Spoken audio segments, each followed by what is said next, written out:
Meus irmãos, a graça e a paz de Deus, a paz do nosso Senhor e Salvador Jesus Cristo. Vou colocar aqui para os irmãos analisar junto comigo. É uma coisa maravilhosa que nós vamos ouvir juntos. Deixa eu ver se o som tá bom aqui. Maravilhosa. Deus abençoe. Um ótimo final de semana a todos. Bom, vamos lá.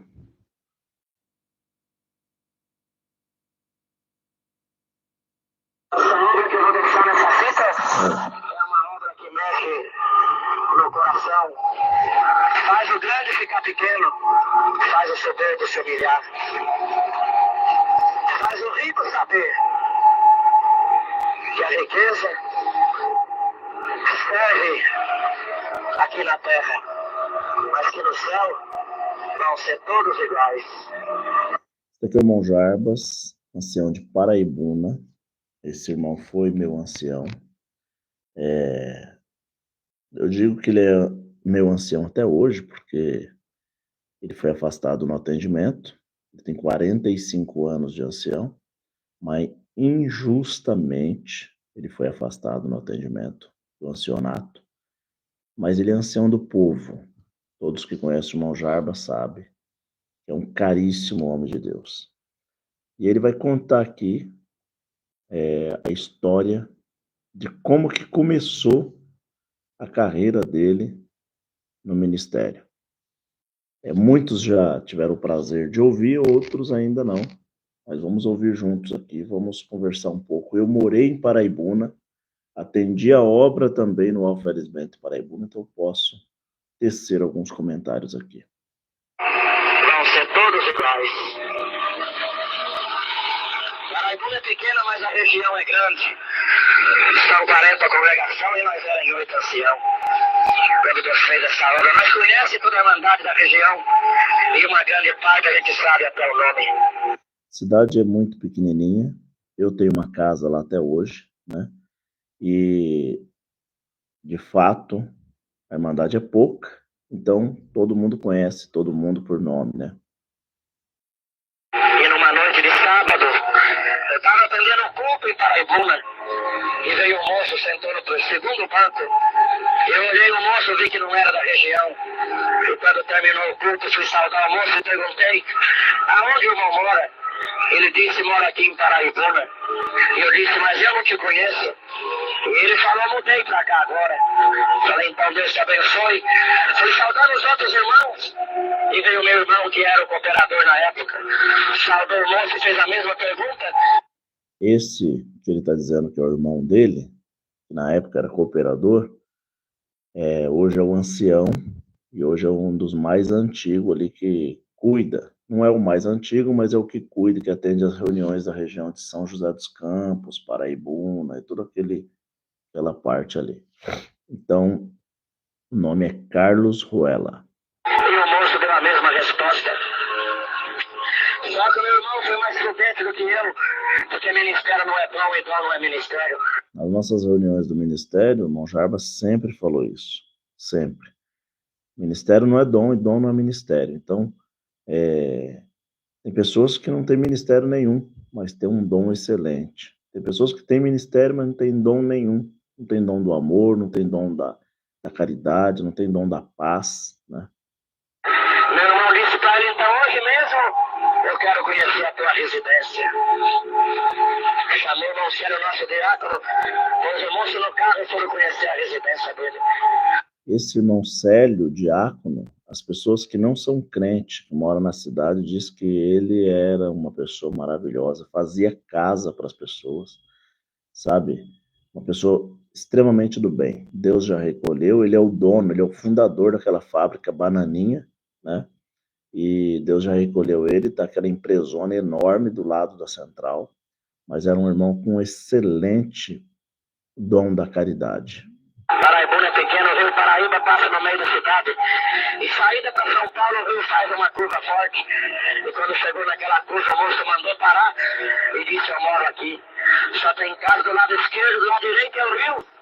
Ele entrou pro lado direito, do lado do rio, num trilho do mato. Meu irmão atrás, o diácono também já preocupado, pensando onde esse irmão mora. E quando chegou no barranco do Rio Paraíba, tinha um buraco no barranco. Os galhos de árvore que ele havia colocado ali na frente, e ali era a residência daquele moço. Olha a importância do ministério fazer visita para a Irmandade. Olha a importância. Acabou o culto, ele foi lá, vamos ver onde que você mora, vou na sua casa. Isso é ser do ministério, é ir até a pessoa, é saber como que está, o que está acontecendo, né? Maravilhosamente. É isso mesmo, não tem que ir. Aí eles foram, onde chegou lá, ele morava no meio do mato, num buraco. Olha a calamidade, olha a situação. Por isso que todos os dias nós estamos aqui, nós falamos, olha, para com esse negócio de ficar só falando de coleta, falando de dinheiro, porque a Irmandade tem uma extrema necessidade. Olha a situação deste moço Gumercindo. E quando menino, ele foi criado em Paraibuna, num colégio de freira.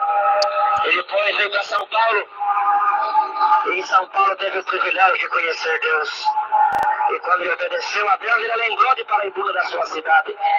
E voltou para Paraibuna sem pai, sem mãe, sem dinheiro, sem profissão. Mas levando no coração a esperança da vida eterna. Então era um moço que não tinha nada e tinha tudo. Glória a Deus por isso, tá vendo? Diferente de algumas pregações da teoria da prosperidade, que Deus só está com a pessoa se ela tiver carro, casa, dinheiro, tiver saúde. Tá vendo? Aqui já é um exemplo vivo de que toda essa matéria não tem nada a ver com nada, porque essa matéria é passageira, que é uma matrix. Deus está preocupado com a alma.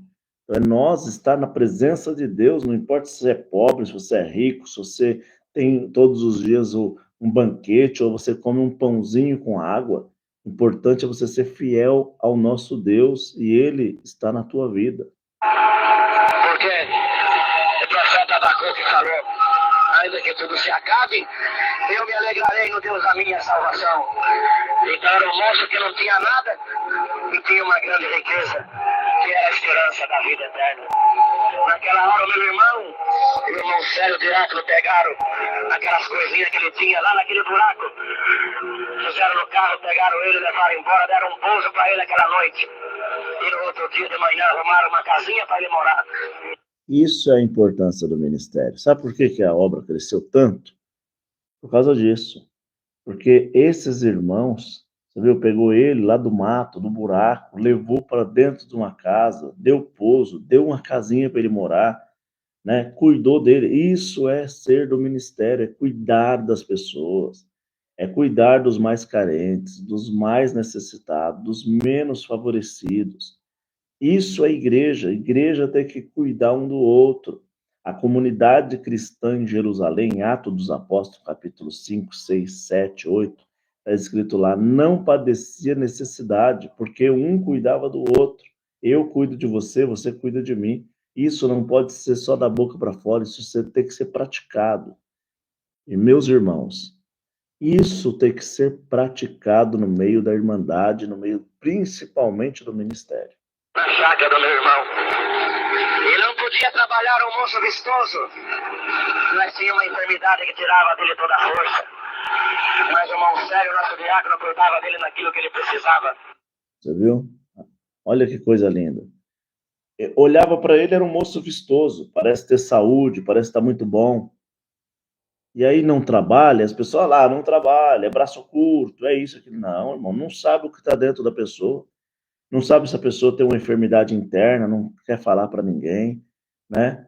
Então, é procurar julgar menos. O Senhor falou, Jesus Cristo falou que a medida que você mede é que você vai ser medido.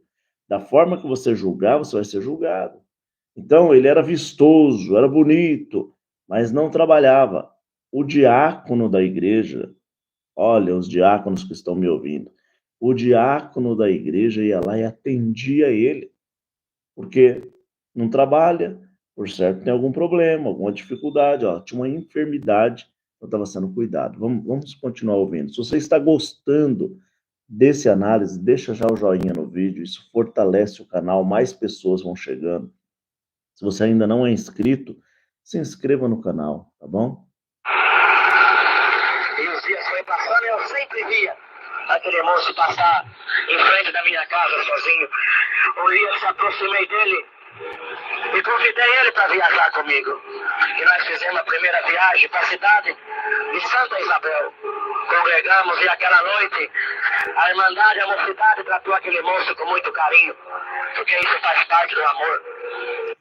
A região de Santa Isabel fica perto de Paraibuna, fica depois de Itaquaquecetuba, Guararema, aquela região. E Paraibuna fica perto de São José dos Campos. Até hoje eu tenho casa lá, e um povo muito acolhedor, muito amoroso, né? E aí ele foi, pegou esse moço e foi congregar com ele. Foi congregar com ele lá em Santa Isabel.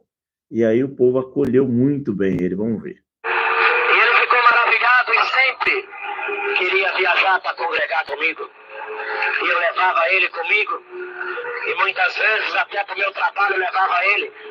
Ele comia melhor, se sentia melhor. E chegou um tempo que ele começou a me chamar de pai. Porque não tinha um pai para chamar de pai, nem uma mãe para chamar de mãe. Você viu a extrema necessidade? Situação difícil. Muitos são assim. Não é só aquele tempo antigo, não. Muitos são assim. Tem muitas pessoas que Deus chama nas águas do batismo, ela se converte, mas não tem ninguém, não tem família. E aí você vai abandonar, o ministério abandonar. Não, tem que cuidar, tem que amar. E muitos sabem a falta que faz mas a falta dele era total. Eu não me incomodava, ele era um moço moreno. Mas eu nunca me considerei melhor do que ninguém. O ministério de ancião não subiu na minha cabeça. E nem o que Deus me deu também. Aquilo para mim era normal. Mas os dias passou, Paraibuna pequenininha, logo teve uma murmuração entre a Irmandade. Isso é muito importante frisar. Eu conheço o irmão Jarbas de Paraibuna, de estar na casa dele, ele na minha. E o que ele está dizendo é verdade. O ministério não subiu na cabeça dele. É um homem humilde, um homem amoroso, né? E se tivesse uma votação para voltar ele no ministério, eu seria o primeiro a votar. Porque 45 anos de ministério, 10 para 11 anos já afastado no atendimento, é uma dor no coração, sabe? Uma tristeza que não dá para entender. Por que os irmãos não revêem a situação do irmão Jarba? Eu não entendo isso daí. Não entendo por que os irmãos deixam o irmão de castigo tanto tempo, sem ele ter cometido nenhum tipo de pecado. Seria tão mais humano, né? Tudo que esse irmão trabalhou na obra, tudo que ele fez no trabalho, né? Vamos lá, vamos continuar ouvindo. Mas os dias passou, Paraibuna pequenininha, logo teve uma murmuração entre a Irmandade. Eles diziam lá entre eles, não é possível. Agora o ancião fica viajando com esse moço que apareceu em Paraibuna. Ele tinha aparecido em Paraibuna, mas lavado no sangue do Senhor Jesus.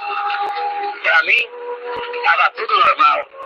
Tá vendo? Os irmãos começaram agora a reclamar porque o irmão ancião agora viajando com esse moço que apareceu aí em Paraibuna. Irmão, tem que dar glória a Deus. Falar, o irmão não tem pai, não tem mãe, não tem família. Alguém pegou para cuidar, para amar, para abraçar. Não pode ter essas murmurações no meio das pessoas. Continuei levando ele comigo. Mas um dia, o saudoso irmão Donato, que era o segundo ancião da minha região, e morava na cidade de Ubatuba, ele ligou para mim e disse, irmão, desce depressa, porque nós precisamos ir para o Rio de Janeiro, na cidade de Paraty, para o 25 almas no caminho. Eu desci depressa e o meu companheiro foi o Gumercindo, aquele moço pobre que muitos não lembravam dele, mas eu sempre lembrava e levava ele comigo. Passamos em Ubatuba, pegamos o Maldonato e viajamos para o Rio de Janeiro. E chegamos bem cedinho e fomos na casa do irmão Eliú, no Teatro de Paraty. Pegamos ele com a esposa e fomos fazer visita. Vocês viram a preocupação do irmão ancião de Ubatuba, saudoso Mondonato, e a preocupação do irmão Jarbas de Paraibuna? Parou no caminho 25 almas. Isso é um prejuízo enorme, 25 pessoas. Olha as famílias que param, é um prejuízo enorme. E olha o irmão prontamente, em prontidão, foi correndo lá para socorrer essas almas, fazer visita. Irmão, se todo o ministério fizesse isso, fizesse visita para as pessoas, buscasse as pessoas, pregasse o amor de Cristo, mas mostrasse o amor. Muitas pessoas estavam dentro da igreja, não existia desigrejados, destemplários. Trabalhamos o dia inteiro e não demos conta. Veio à noite, não congregamos e já era 9:30 da noite. Mas Oraram com aquelas pessoas o dia todo até a noite. Nem congregaram. Já foram fazer uma visita, outra, para poder mostrar o amor para aquelas pessoas, para que elas voltassem a congregar. Fazia a última visita numa serra, subindo 1,5 km, aquela montanha. Lá em cima tinha uma casinha e uma família que parou desde o irmão até as criancinhas, todos pararam no caminho. Mas não é todos que estão parados, que está perdido, não. Quando entramos naquela casa, a presença de Deus tomou aquele lugar. Foi a última visita. No outro dia voltamos para Paraibuna contente, comentando das obras, das maravilhas. Mas quando chegamos, um comentário era diferente. Eles diziam lá entre eles: agora tem missão, ele tem que levar o Gumercindo. Olha para vocês verem. Poxa vida, em vez do comentário ser diferente, ser assim, glória a Deus, que maravilha, o Gumercindo que não tinha família, o Gumercindo que não tinha ninguém, não tinha pai, não tinha mãe, o Senhor chamou nas águas do batismo e agora está viajando com o ancião, com o irmão Jarbas, e olha o que Deus está fazendo. Não, olha o comentário, era diferente. Agora tem missão, o Jarbas tem que levar esse moço. Parece que quer que as pessoas batizam, servem a Deus, depois joga fora, depois pisa. Irmão, pelo amor de Deus, vamos abrir a mente. Vamos abrir a mente. O comentário era diferente. Até em missão tem que levar esse irmão. Mas se o irmão Jarba não levasse ele, como seria? Ia ficar triste lá, sem ninguém, sem família. Fiquei triste. E chamei o Gumercindo lá na rua e disse para ele: irmão, você não vai viajar mais comigo, tá murmurando. E se comer pão, escandaliza o teu irmão, não come mais pão. Ele ficou triste e foi embora de cabeça baixa, nem me deu a saudação. Eu voltei para minha casa triste também, porque eu não queria que aquilo acontecesse. Mas esse Deus que nós serve é um Deus que faz justiça. Deus fez justiça na cidade de Paraibuna. O irmão que era nosso diácono também não concordava de eu levar o Gumercindo comigo. Eu não perguntei para o irmão Cera até hoje, não precisou. Porque numa daquelas noites que o irmão Cera dormiu, ele teve um sonho com o fim do mundo, o último dia. Era um dia de muita aflição. Um exército de um povo diferente perseguia ele. E ele, para esconder daquele exército, ele fugiu e entrou numa caverna. E dentro daquela caverna ele sentia paz, tranquilo. E de repente, quando ele pensava que ninguém ia chegar ali, ele ouviu o barulho de alguém que vinha chegando. Quando entrou na caverna, era o Gumercindo, o moço pobre. E ele, meio bravo, perguntou: o que o irmão vem fazer aqui? E o Gumercindo, calmo, respondeu para ele: eu escondo aonde o irmão esconde. Naquela hora, o irmão Cera acordou e ficou sabendo que junto com o diácono, junto com o ancião, junto com o industrial, esconde o mais pobrezinho dessa obra, na rocha chamada Jesus Cristo. Você entendeu? O irmão murmurou contra, mesmo sendo um homem da frente, um diácono, mas Deus mostrou que nesta obra ninguém é melhor do que ninguém. E ele escondeu na caverna e o Gumercindo chegou na caverna também. E ele falou: eu escondo aonde o irmão esconde. Querendo dizer, nós estamos juntos, servindo a Deus, nós somos uma família só. Levantou cedinho aquele dia e pôs as coisas em ordem. Porque quem se humilha, o Senhor exalta. E acabou a murmuração, mas Deus tomou um caminho diferente. O Gumercindo foi internado em Paraibuna e logo foi levado para São José dos Campos, que é uma cidade maior. E numa quarta-feira, que é dia de culto em Paraibuna, nós tivemos a notícia: Deus recolheu o Gumercindo. Agora vem o baque, né? Não tinha família, era um moço jovem, Deus chamou, e agora enfermo, né? E agora o Senhor recolheu. Vamos ver aqui o fundamento desse trabalho. 26 anos de idade, formoso à vista, mas o Senhor contou os seus dias. 26 anos de idade. 26 anos. Um menino. Nós ficamos muito tristes. Mas em Paraibuna tinha um moço por nome de Márcio, que antes morava na cidade de Caçapava. Era viciado em droga, toda a família crente, menos ele. E quando ela andava e visitava aquela família, saudava os que era crente e nem chegava perto do Márcio. E eu não sou melhor do que ninguém, mas fui visitar aquela família, saudei os que era crente. E fui lá no cantinho onde estava o Márcio, dos olhos vermelhos de usar droga. Cumprimentei ele e dei um abraço. E naquele abraço Deus converteu o coração do Márcio. E naquela alegria de ser crente, ele foi... Um simples abraço Deus converte. Uma simples palavra Deus converte. Só de você chegar perto de alguém e falar, olha, eu estou do teu lado. Deus ama você e eu também te amo, tá? A pessoa já abre o coração. Nós estamos vivendo dias de angústias, dias de tribulações, dias difíceis. Com nós em Paraibuna. Ele era muito amigo do Gumercindo. E quando ele soube que o senhor recolheu o Gumercindo, ele ficou triste e preocupado, pensando: e agora sem pai, sem mãe, sem dinheiro? Sem NPS, sem nada. Vão comprar o caixão mais humilde, tapou o corpo do irmão. Mas naquela preocupação ele foi depressa em São José dos Campos, que dá 30 quilômetros de Paraibuna, e comprou uma urna das mais bonitas que tinha na funerária. Tapou o corpo do irmão. Porque aquele que honra o Senhor aqui na terra, o Senhor honra ele no funeral, honra ele no cemitério. Até os nossos ossos é honrado por Deus. Porque o profeta Eliseu estava na sepultura só os ossos, e morreu um soldado na guerra, e foi colocado na sepultura de Eliseu. E quando bateu nos ossos de Eliseu, o soldado ressuscitou. E na minha região, na cidade de São Sebastião, uma irmã contou na igreja que ela era macumbeira, e só fazia macumba com cabeça de gente. Ela saindo do cemitério uma noite com uma cabeça na mão, e ela ouviu a voz de Deus que falou com ela: com essa cabeça você não pode fazer macumba, é a cabeça do meu servo. Ela largou a cabeça, saiu correndo, e o Senhor converteu o seu coração. Você ouviu isso? Uma pessoa que faz feitiço entrou dentro do cemitério, foi pegar o crânio. Quando foi pegar o crânio, né, de uma pessoa, Deus falou no meio do cemitério: olha, não mexa com essa cabeça, com esse crânio, porque é do meu servo, você não vai fazer nenhum trabalho com o crânio do meu servo. Então, o Senhor cuida até dos nossos ossos. E estava lá mais esperando chegar o corpo, mas demorou. Quando era 6h30, fomos para a porta da congregação.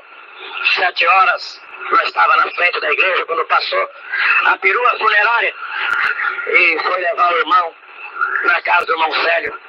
E nós fomos lá, toda a irmandade, um olhava, saía chorando, outro olhava, saía chorando. E eu olhei meu companheiro, fiquei muito triste, mas eu precisava atender o culto. Fui para a congregação de cabeça baixa, mas numa grande comunhão. Abri o culto e o culto era diferente das outras noites. E aproveitei aquela comunhão para fazer algumas perguntas para Deus. Eu perguntava e o Senhor me respondia. E eu perguntei: Senhor, muito dos teus servos, quando tu recolhe, um deixa fazenda, tu deixa família, outro deixa carro zero, outro deixa mansão. E o Gumercindo, Senhor, o que é que ele vai deixar? E o Senhor respondeu rápido para mim: ele vai deixar saudade, porque tem alguém que passa na terra só para deixar saudade. Tem alguém que passa na terra só para deixar saudade. É verdade. E dizia o Senhor: tu terás que ter saudade do meu servo. Alega quando teu filho mais velho queria parar no caminho, e nenhum dos teus amigos, que são tantos na terra, foi visitar o teu filho. Mas o meu servo, muitas vezes, lá no teu depósito, sentado numa caixinha de madeira, ele dizia para o teu filho: não para não, fica firme, e não troque essa graça por nada dessa vida, porque Deus vai vir a teu encontro para uma obra. Aí comecei a lembrar que eu fui nascido e criado no Paraná.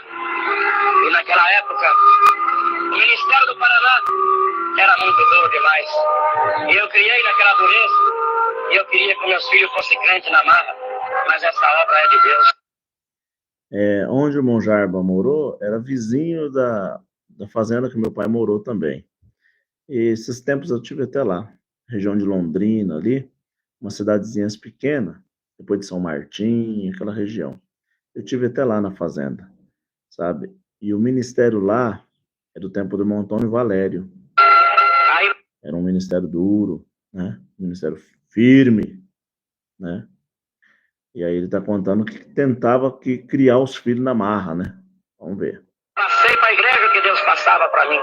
E Deus visitou o nosso coração, alegrou a nossa alma. E vamos lá passar a noite ao lado do nosso irmão. A noite passou rápido, um contava uma obra, outro contava outra. Quando foi de manhã, 6 horas, 7 horas, começou a chegar a família do Comercinho. Aquela família que ele conseguiu num tanque de batismo, quando ele fez o concerto com o Todo-Poderoso. Seria tão bom que todos pensassem desse jeito, né, irmão? Chegou a família do Comercinho. Quem é a família? É você, é eu, é nós. Somos uma família cristã, família juntos, né? Servindo a Deus. Por que ter essa discrepância, ter essas lacunas impreenchíveis, essas arestas abertas? Chegava a criança de 5 anos, já chegava chorando. Chorava as crianças, chorava a mocidade. Chorava os irmãos da piedade, chorava o ministério. Ninguém ficou sem chorar em volta daquele irmão. É incansável ouvir esse testemunho do Comercinho, é incansável. O funeral estava marcado para as 9 horas da manhã. E eu não sou um homem solista, mas eu pedi para Deus, Senhor, não deixa chegar outro ancião. Antes das 9 horas eu quero atender o funeral do meu amigo. Isso aconteceu aqui também comigo, em Francisco Morato. Vocês lembram do irmão saudoso? Era um braço direito meu. Tanto ele como o outro eram 2 braços, um direito e outro esquerdo. Meu braço direito, o irmão Idnei, que foi presidente da administração, apresentei ele como cooperador oficial e depois ordenei ele ancião. E o outro irmão Abimael, encarregado regional. Foi encarregado na CCB 40 anos, veio conosco, foi levantado encarregado regional.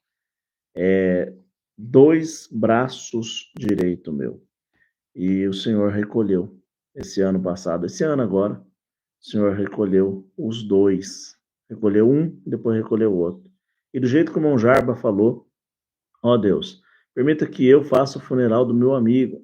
Naquele dia, eu chorando copiosamente, está aqui até no vídeo, atendendo o funeral dele, e atendi o funeral do meu amigo. Que dor, que tristeza. No dia que ele fez 75 anos de idade, o dia do aniversário dele, foi o dia que Deus recolheu ele. Irmão Ednei, saudoso irmão Ednei. Era um amigão, e eu tive a honra de fazer o funeral dele. 9 horas eu quero atender o funeral do meu amigo. Eu quero pagar para ele o que ele fez com meu filho. E deu 9 horas, não chegou outro ancião, eu abri o funeral. Foi cantado um hino e feita uma oração. E Deus mandou a palavra em 12 de Eclesiastes, onde está escrito: lembra do teu Criador nos dias da tua mocidade, antes que venham os maus dias? Que venha dizer nele, não tenho contentamento. Quando terminou a leitura da palavra, o senhor foi da exortação, que foi bem curtinha, não dava para pregar, porque o povo chorava alto. Mas eu lembro das últimas palavras que Deus deu naquele funeral. O senhor dizia: se irmandade, vamos ser como esse moço. Sem pai, sem mãe, sem dinheiro, sem profissão, sem emprego. Chovendo, fazendo frio, eu não perdi um gosto da casa do Senhor. Foi as últimas palavras que Deus deu naquele funeral. Quando eu olhei do meu lado esquerdo, estava o irmão Célio, o nosso diácono. Um irmão difícil para chorar. Mas o irmão Célio chorava muito, que eu nunca vi o irmão Célio chorar daquela maneira. E eu perguntei: Senhor, por que o irmão Célio chora dessa maneira? E o Senhor me respondeu: ele tem razão, ele está chorando. Ele está lembrando dos litros de leite que ele levou para o meu servo tomar quando tinha fome. E agora ele está lembrando daqueles dias maravilhosos. Ele tem razão, ele está chorando. E quando eu olhei, do outro lado estava o meu irmão, que era o cooperador na época. Ele chorava copiosamente. Eu perguntei: Senhor, e meu irmão, por que ele chora dessa maneira? E o Senhor me respondeu: ele tem razão, ele está chorando, ele está lembrando agora. E lá na mesa da casa dele, onde sentou o ancião, o diácono, o cooperador de jovem, onde sentou o advogado e até o promotor de justiça. O Comercinho sentou e comeu da mesma comida. Ele não fez exceção de pessoa. Então, ele está lembrando daqueles dias maravilhosos. Tem razão, ele está chorando. Aí não dava mais, a comunhão era muito grande e o choro daquele povo. Mas quando eu ia encerrar o funeral, eu vi lá no cantinho da parede o irmão Ismael, nosso cooperador de jovem na época. Ele chorava com a mão na cabeça e eu perguntei: Senhor, e o irmão Ismael, por que ele chora dessa maneira? E o Senhor me respondeu: ele tem razão, ele está chorando.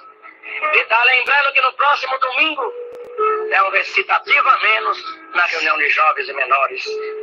Aí não deu mais, encerrei aquele funeral, fechamos aquela urna bonita. E saiu eu na frente, o meu irmão, o Márcio, o moço que deu a urna, o irmão Ismael, cooperador de jovem. Nós íamos 4 na frente da Irmandade, só que nós era diferente, porque nós íamos 4 chorando. E as nossas lágrimas iam caindo nas ruas de Paraibuna. E as criaturas iam saindo de dentro de casa e perguntavam para nós assim: quem é tão importante? Nós nunca vimos ninguém chorar nas ruas de Paraibuna por alguém que já morreu. E nós respondia: é o Gumercinho, do pobrezinho, coitadinho, que Deus está honrando ele na terra. Então eles iam nos acompanhando, e quando nós ia chegando no cemitério, uma multidão nos acompanhava. Mas alguém puxou no meu paletó e eu parei para ver quem era. Era um irmão. Ele me disse: irmão, eu quero te contar antes de nós entrar no cemitério. Na semana passada o Gumercinho estava muito mal e uma criatura visitou ele no hospital e disse: Gumercinho, por que viver dessa maneira? Dá um tiro na cabeça e morre. Ele olhou para a criatura e disse: nem só de pão vive o homem, mas de toda a palavra que sai da boca de Deus vive o homem. Acabamos de entrar no cemitério e lá deixamos o nosso irmão. E quando nós vinha de volta, todos de cabeça baixa, ninguém conversava, porque estava cumprindo a palavra que Deus falou para mim, que alguém passa na terra só para deixar saudades. Pois nós estávamos sentindo saudade daquele irmão, mas em parte nós estávamos contentes, porque na cidade de Paraibuna o Senhor nos ensinou que não tem ninguém maior do que o outro, são todos do mesmo tamanho. Você ouviu? Não tem ninguém maior do que o outro, são todos do mesmo tamanho. Então não se sinta menor, menosprezado por ninguém, porque às vezes alguém tem um cargo maior, ou às vezes alguém tem uma condição maior, né? Ah, se todo o ministério pensasse assim. Ah, se toda a Irmandade pensasse assim. E que naquela mansão maravilhosa que diz a Escritura, que a cidade é de ouro puro, vai entrar o ancião que for fiel. Não é só ter o nome no relatório, mas o que for fiel, o diácono que for fiel, o cooperador. Está ouvindo, irmãos? Tem muitos irmãos, anciões e cooperadores, diáconos, cooperadores de jovens da congregação, que está escrito aqui no meu canal. E muitos são amigos meus. Você está ouvindo aqui? Não é só ter o nome no relatório, é ser realmente um servo de Deus. Que for fiel, mas vai entrar a Irmandade que for fiel, que não tem ministério, mas que for fiel. Vai entrar o pobrezinho, vai entrar o que ganha o salário mínimo, vai entrar o Gumercinho. Ser fiel a Deus, tá? Não a placa denominacional. Fiel a Cristo, ao evangelho nato do Senhor Jesus Cristo. Vai entrar até aquele que mora na favela. Vai pisar no mesmo piso e vai usar a mesma coroa. Então nós estávamos contentes, porque em Paraibuna o Senhor nos ensinou. E lá na mansão maravilhosa não vai ter diferença do rico nem do pobre, porque o pobre vai ter o mesmo direito. Então eu senti de deixar essa maravilha nessa fita. Você ouvir e sempre lembrar que os humildes também vai morar na mansão maravilhosa. E a tua coroa está reservada no céu. E o teu lugarzinho, o Senhor também foi preparado. Então fica firme, jovem, e não deixa o teu Senhor por nada dessa vida. Ainda que seja forçada muitas vezes pelo teu inimigo, mas não volta atrás. Fica firme, que Deus te levará na cidade maravilhosa, aonde muitos queriam estar lá, mas só os humildes e os pequenos. Então seja humilde, seja pequena, você vai ver a face de Deus como ela é, junto da tua família, do teu pai, da tua mãe, do teu irmão, que fizeram também um concerto com Deus nas águas do batismo e prometeram de ser crente pela vida ou pela morte. Então, nas horas difíceis, quando o vosso pai estiver longe e a saudade bater e uma angústia tomar o vosso coração, ouve essa fita. Haverá alegria e tu vai lembrar que alguém na cidade de Paraibuna preocupou que a tua alma, e prometo que nas minhas orações Vou te apresentar nas mãos de Deus e Deus te guardará nesse lugar tão difícil de ser crente. Mas não vai faltar a misericórdia de Deus na tua vida. O Senhor vai ser a tua água na hora da tua sede. O Senhor vai ser o teu salário na hora do desemprego. Vai ser o teu pão na hora da fome. Vai ser o teu vestido na hora da tua nudez. O Senhor vai ser o teu tudo na hora do teu nada. O Senhor é o teu pastor e nada te faltará. Foi a palavra que Deus colocou na minha boca para falar, para deixar essa vida. Amém. Glória a Deus por isso. Você gostou? Deixa aí nos comentários o que você achou. Deixa o joinha no vídeo. Se você não é inscrito, se inscreva no canal. Compartilhe com mais pessoas. Vamos ser fiel a Deus, irmão. E vamos orar pelo irmão Jarbas. Ele tem 45 anos de ancião. Está com 11 anos de afastado no atendimento. Vamos orar a Deus. Pessoas igual ele, joias raras desse jeito, não pode ficar afastado. Se você soubesse o tanto que ele sofre, porque a vida dele toda foi servir a Deus. Deus abençoe e a paz de Deus. Um ótimo final de semana para todos nós. Deus seja louvado.